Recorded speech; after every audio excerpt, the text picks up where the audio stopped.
Girl, let me tell y'all something. Work ain't honest, but it pays the bills. Welcome back to the channel. I'm Lady Nika, and with last night's episode of Love and Hip Hop Hollywood Season 5, Episode 13, Keep That Same Energy. Now, let me get up, sit up in this bed, and try to have some damn energy. Y'all, it's my first full day off, not having to show up, period. And I think I'm going to sleep today because it's raining and I'm here for it. Child, you know what? It's something going on with this global warming situation because what happened to fall? We went from summer to winter. Girl, it's cold, bitch. But I ain't going to complain because my body gets a break. You know, if you got autoimmune diseases, you know exactly how much the winter is a break for our bodies because we in constant turmoil on the inside when it comes to the winter, more humid months. Anyway, let's talk a little bit about what went on last night down to the Love and Hip Hop Hollywood. And we started this episode off with A1 and Brother Marcus meeting up with one another.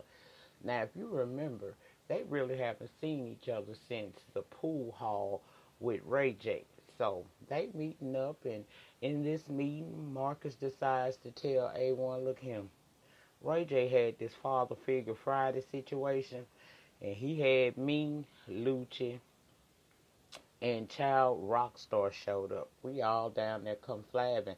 And he basically said that he yammed your wife up. Now, see me, I didn't feel that. I didn't feel like he should be saying that, so I walked away from the situation. Now, why he's saying this, A1 just looking like, man, I'm not surprised. So he basically told Marcus, I'm going to do like you did. I'm going to walk away from this entire situation because I got my baby on the way, coming soon, and we working on this gender reveal party to which you are invited to come. I know you're going to come and support your boy, but here's the thing, Brooke can't come. Now, Brother Marcus, you know your bitch is missing. You know she missing. So why you acting like this girl, him saying that Brooke, Lyrica don't want Brooke there is a surprising thing. Your girl messy as hell and she been doing too much. So it is what it is. She can't come to the party with us. Okay? Then, out of nowhere, pops up Mama Pam. And child, when I tell you, I just wonder, what the fuck is wrong with A1? I have to be honest about that. What's wrong with you? This is a nationally syndicated program, meaning every Monday night, millions of people put their eyes over on the VH1 channel to watch episodes of Love and Hip Hop Hollywood. What kind of son would let their mama get on camera with this dusty, old-ass wig on and a face that looked like it was beat by somebody who just started learning how to do makeup? Your mama looked like a whole drag queen, and that's not cute. She wasn't a beautiful drag queen. She looked like I said, her makeup was done by somebody who just started learning how to do makeup, and they ain't quite understood that, blending is very important. Mama Pam looked like a whole nigga sitting there with a wig on. And y'all, did she have a mini mustache? Or was that me? Girl, I was like, now I know some women grow facial hair. I know they do. Because I done seen the bitches. But girl, ain't no way in hell you should have applied a piece of foundation to your face without getting rid of that damn mustache that was growing up under your lips. Girl, on top of your lips. Girl, you should have tended to that. And A1, what kind of nigga is you to let your mama come out there? Now you had your platinum dreads or locks or whatever the fuck that is, your predator thing. You had it all together. You had your fresh nail polish on. You be looking good to some, okay? Why your mama come up in there looking like a whole she-man? Girl, she looked like Joanna, man. Anyway, she come in there and I don't know what it was, but Mama Pam wanted her a moment. Mama Pam was extra turned up. I want to talk about Lyrica G. I can't with her. We sitting down at the beach right after y'all left, trying to enjoy the air and the sun and stuff. And she pulls out her phone and she get to showing me sonogram pictures. And I'm feeling like, well, why wasn't I invited to this? Because I don't want to be left out. I'm a grandma too. They got into it. So basically, A1 tells her, look, mama, I'm going to need y'all to get along. Now, y'all ain't going to keep playing me. I ain't your mama and I ain't your sister and you ain't my daddy. Y'all ain't gonna keep playing me. I said, what the fuck is wrong with this woman and why is she putting 20 on 10? The fuck? He basically tell her, look, mom, I want you there and I want her there. We ain't leaving you out of nothing. We got this gender reveal and I just need y'all to keep it cute, keep it cool. Well, I ain't got no problem. Just keep her away from me. And long as she don't put her hand in my face, we good. I said, Lord, somebody please give Pam a damn spot on this damn show because she turned up for no reason. And I say it had to be because we all know this show is coming to a conclusion soon. We know the season about over. Hell, they just recorded the reunion last week. So I guess she feel like before the end of the season, I need to have me a turn-up role. So that's what Mama Pam did. Then we go over to Miss Nikki Baby house. She got Moniece and La Brittany over there, and they getting massages, and La Brittany thanking her for inviting her, and Moniece says she really needed it because when Nikki left London, things took a turn for the worse. And she goes on to explain that Teairra attacked me basically because K. Michelle had a live over on Instagram and Akbar was down in it, and she just felt like I supposed to go off on K. Michelle for being involved with this man when I told her previously that this man that K met up with the man and to see if that was really what it was. She said she also had received some extra stuff that made her feel some kind of way about Teairra, right? Now, they sitting there having a conversation, and in comes Miss Teairra stomping like a big dog with this attitude. She another one. She staying on 20 for no reason, and that leads me to believe that this bitch is lying. So she coming there. This bitch still got my name in her mouth. I told her in London that I was dead in a situation with her and to keep my name out her mouth, so she got my name in her mouth again. So she come in there and she started trying to verbally attack Moniece, and Moniece let her know, you know what, Teairra, it's all good with you because, see, I'm just going to stay out of your situation because, see, now I have also learned that Brooke has met up with Akbar, and he provided even more receipts proving that you still dealt with him after that press conference and that you went to see him before we took our trip to London. You went to Dallas, and Nikki Baby is like, girl, I didn't know you went to Dallas. At that point, she got to bring her 20 down to about 15. Look, what I do is my business.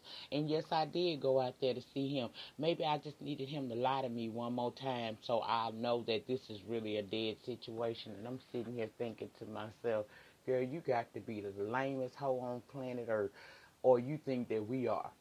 You went to see this man before you went to London after your press conference where you claim like he put this revenge porn out on you and you suing him. And you did that all because you wanted to what? Hear him lie to you again? Girl.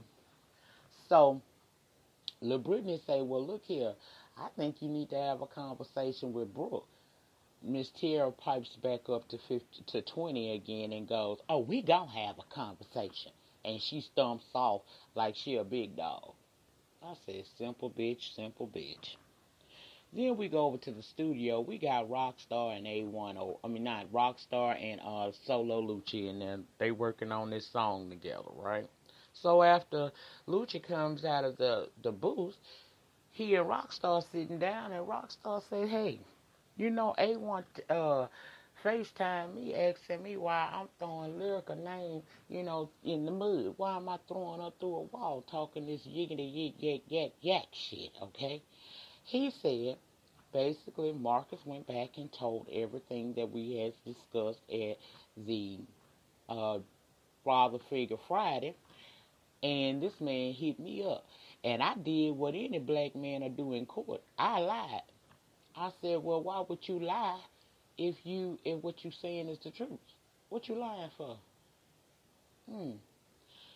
So they come to the conclusion they might not be able to tell brother Marcus nothing else because he got a little snitch bitch in him.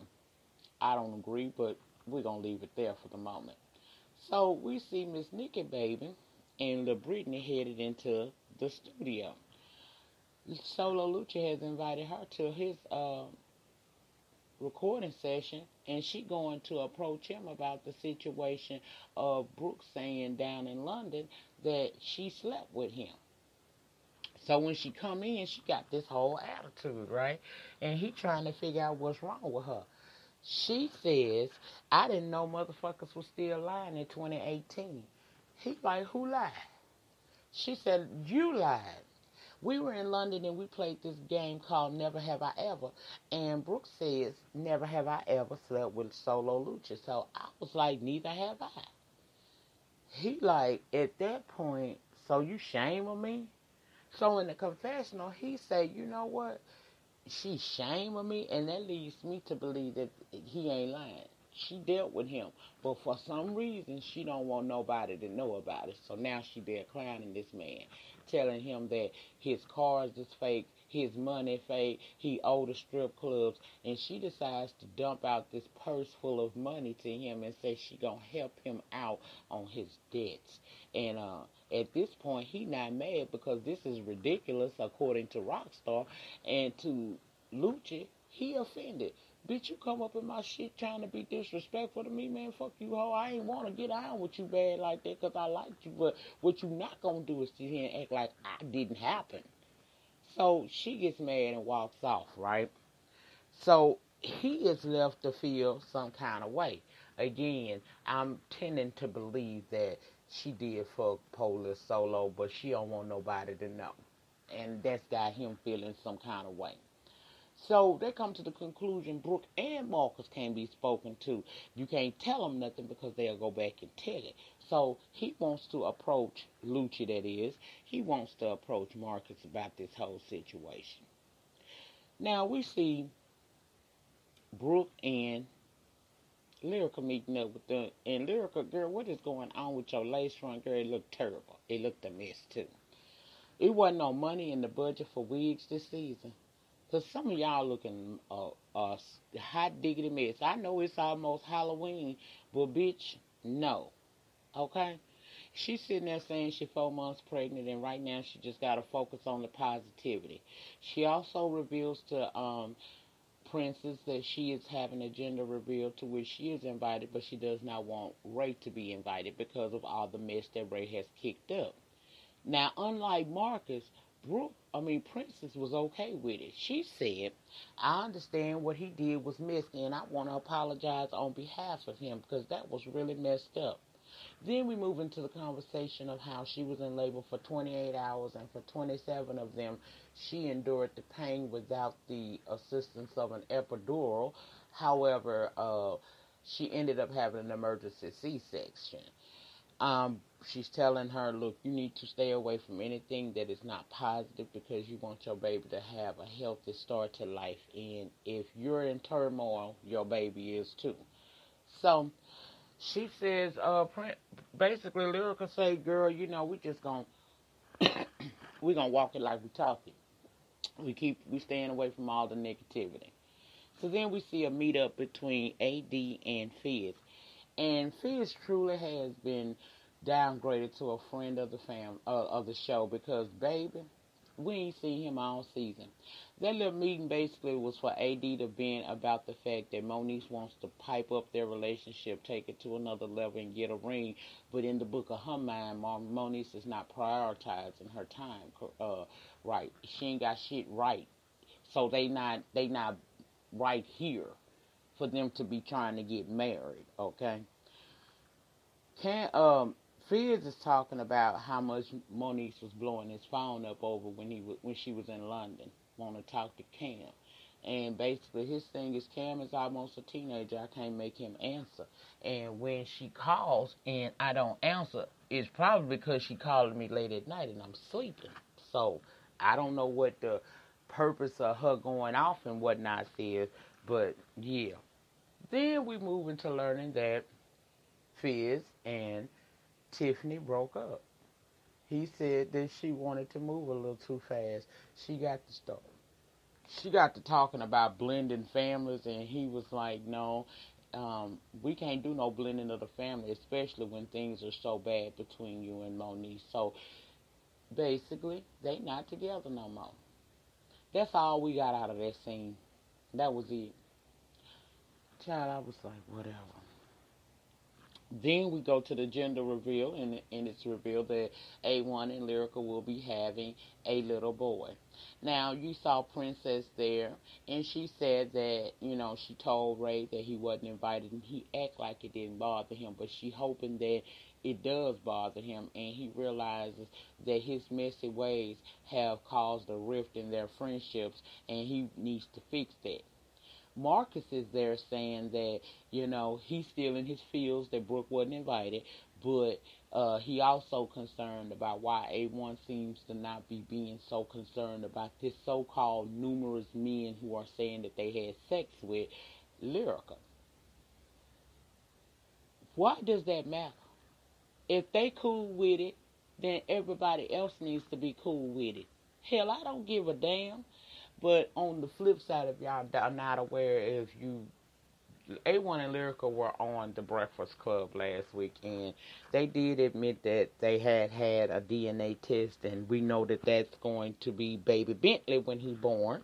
So that's the reason why they're not putting so much emphasis on it. But I wonder if the reason they did do it was to shut down the naysayers who kept saying that she slept with Safari. Even Mama Pam is saying that she happy about this, but she can't be fully happy because in the book of her mind, Lyrica slept with Safari. So there's always that possibility that could not be her grandbaby. And I was like, you know what? All of y'all doing too much. And let's pause a minute to talk about, once again, Mama Pam. I don't understand why A1 let his mama get on this camera like this. Now, I told y'all she just was looking like Joanna Man at the beginning of the review, right? Now, at the gender reveal, why did she have a colored chia pet wig on? Girl, y'all know how the chia pet used to look once it started to grow, and you was watering them seeds. That's exactly what she had on her head. It just had color to it. She looked like she had the Ronald McDonald color to it. Girl, I said, what rug did they just pick up and throw on this woman's head? Got her around here looking like this. And why do Jesus was the damn roots to this red wig brown? Do Jesus. Mm, mm, mm. Anyway, we go over to the damn haircut, the barbershop, because you got A1 and Lucci in there. Not A1, Rockstar and Lucci. See, he done invited Brother Marcus to come on over and have a little conversation concerning him and Brooke telling all the business. And I like how Brother Marcus handled himself in this moment. Look here, man, I told A1, because that's my homeboy, and you around here putting it out to everybody, which that's true, because that was a film scene. Everybody seen it, where you're saying that you smashed this man's wife. I don't have no loyalty to you, so I'm going to tell my homeboy about that, and it is what it is. Now, Rockstar, well, I see how you coming, brother, so the best conversation I can have for you is none, since you going to be telling it. Marcus said, I ain't got no goddamn problem with it. Marcus is good. As long as ain't nobody putting their hands on Marcus, Marcus is good. And I told it, and I would tell it again. We never did even really address the fact that Brooke went back and told Nikki Baby about what he had been, what about the Lucci and her fucking situation. We ain't even get to really touch that because Marcus went off on Rockstar ass and left him sitting up in there. And I was 100% in agreement with him. I don't owe you nothing, bro. I don't know if I like you or not. And you come in here telling me that my homeboy, my nigga, you slept with his wife and you think I ain't gonna tell him? Nigga, please. Then we have a meetup between Teairra Marie and Miss Brooke Valentine. And I must admit, even though Brooke is messy as hell, she was cool as a cucumber. And she let that bitch know. All that huffing and puffing you doing ain't scaring me, bitch. It ain't scaring me. She gets to the place of this filming, and she's basically saying that what I do is my business. Brooke was like, yeah, it is, but girl, you asking everybody to support you, and right after the press conference, we got proof now that you actually went to Dallas to see this man. And Teairra, I don't know if you're aware or not, but somebody was following y'all, filming when you got out at the airport, you hugging and kissing on the man, and he said y'all slept together. Now that just ain't a good look if you just had a whole press conference with Lisa Bloom saying that you gonna sue this man for revenge porn and you still fooling around with him. What's the tea, sis? She was still on 20 for no reason. But Brooke wasn't worried about that. What I do is my business. Would you like me to tell Lyrica that you said she had put 6 potential baby daddies? Brooke wasn't phased or bothered. Bitch, tell her. I said that. I said that. She said, look, let me tell you something. If you want to be with Act Boy, you need to go on and do that, and y'all just go be happy. But all of this stuff you've been feeding everybody is not necessary. Teairra, you still love this man. No, I don't. She said, I don't believe you. She said, you still love him and you still want to be with him. Teairra has piped down now and she's trying to appeal to the girl. This is just one of the phases. I am a victim. And this is one of the phases that victims go through. We be confused sometimes and we need to somehow get closure. And if I went and seen him again tomorrow, that's my business. And basically Brooke told her, sure is, honey. Do you? But look here, where this leave us now? Because it seems like you in your fields. Are we cool? We not cool? It's complicated. Teairra said it was complicated. Brooke said, well, okay, then it's complicated, girl, whatever.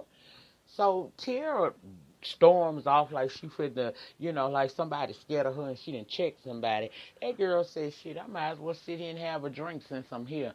What? And Brooke looked at her like, bitch, this ain't what you want. And you see she took her teletubby ass on up them stairs and went on by her damn business, okay? So the final scene, well, no, we're not going to do the final scene yet. Let's go into Moniece and Fizz meeting up because if you ask me, this was one of the most important scenes of the night. They meet up and basically Moniece is like this. Drew, it is your responsibility to make sure that when Cam is with you and I'm trying to call, you should make sure that his phone is charged up and he's answering my calls. Fizz thing is when he with you, Moniece, I don't even get no phone calls and I don't worry because I know he's straight. So what's the deal? He said, I'm trying to figure out what's the best way to co-parent with you cohesively because when I'm in relationships, it's not. She said, ain't neither one of my relationships ever been have ever been jeopardized by you being in our son's life. Because, see, I tell all my relationships, including AD, if you can't accept my baby daddy, then it's nothing between us. You, on the other hand, you get with females and you allow them to disrespect me. And that's the reason why we have these moments where it appears that we cannot co-parent peacefully because you allow people to come in and disrespect me. Not only that, you disrespected me because you put a stigma on me that I've been fighting and probably will be fighting for the rest of my life. You call me a deadbeat parent. And we saw the clips from previous seasons where he basically has called her a deadbeat parent. And that led us to this point here where she says, look, I knew that I was not doing okay. With all the stuff that I battled, I knew I was not in a healthy place. So I came to you, his father, and asked you to take him for right now until I get me together. But for you to walk around like you a full-time single parent is wrong. She said, I may not be the best, but I'm a good mom. I'm an awesome mom. And in that moment, he had to apologize because he did put that stigma on her that she was a bad mother. I feel like if you know that you have, Moniece has mental issues. She goes through a lot. And when you feel yourself slipping and not able to be the parent that you should be for that child, I would rather a woman give the child to the father who is in a more healthier mental status and can take care of the child, opposed to trying to do it on her own and fucking him and her up with that. So he apologized to her, and he also let her know that Tiffany is no longer a part of the equation. And she said she wasn't surprised because she knew Tiffany wasn't going to last. Tiffany only got with you because she wanted to get out the strip club and to agitate me. He said it's over. He apologized for how he's treated her, and now we going to move forward. The final scene of the night leads us over to the park area where we got Miss Teairra Marie sitting there looking like she be looking. And she texts Akbar saying that she needs to meet up with him and talk with him and that she miss him. And he texts back, sure they can meet up. Let him know time and place. Teairra Marie, something wrong with you. You went on this show for 5 seasons, and for 5 seasons we've been seeing you struggle, not with your music, but with yourself. I don't know where your family and friends are, the people that truly know you, but clearly there is a problem with you. Yeah, your alcoholism was a part of your issue, but it's something else wrong with you because you don't realize who you are. You are a queen who crown tilted, and she didn't know how to put it back in place. You don't realize that you are wasting opportunities that were provided for you to be on this short show to revamp your career. You haven't done that at all. All we have seen you do season after season is run behind man after man after man that has proven to be no good for you, and this situation with Akbar is no different. I wonder what is broken inside of you as a woman that makes you want to continue to deal with a man. Now, I feel like you may not have necessarily known that those tapes and that video was going to be released. I think he did that to you. But what I also think is, I think that you allowed it to happen and you still want to fool with him because there's something broken inside of you that makes you feel that you need this man. And until you find yourself, you will continually be in relationship after relationship that's unhealthy and further only breaks you down instead of building you up. You need to get your shit together. And that brings us to the end of last night's episode of Love and Hip Hop Hollywood, Season 5, Episode 13. Keep that same energy, okay? Y'all get down in the panty section below and let me know your thoughts and opinions on last night's episode. Tell me what you think about this whole Teairra situation. Do you think that she was aware, or do you think, as I do, that she wasn't aware, but when she became aware, it didn't stop her from wanting to still deal with this man? Let me know if you think that Brother Marcus was correct in what he told Rockstar. I owe you no loyalty. You talk about my boy, I'm going to tell him. Let me know if you feel that Nikki Baby might be doing a little bit lying, because I think she dealt with Solo Lucci, but for whatever reason, she don't want to admit that. And I don't know why, because he ain't no worse than Molly Mall, and you was all over that big slimy, child, that big polar bear looking motherfucker. Girl, please. It ain't safe in a world full of weak bitches. And I'm out.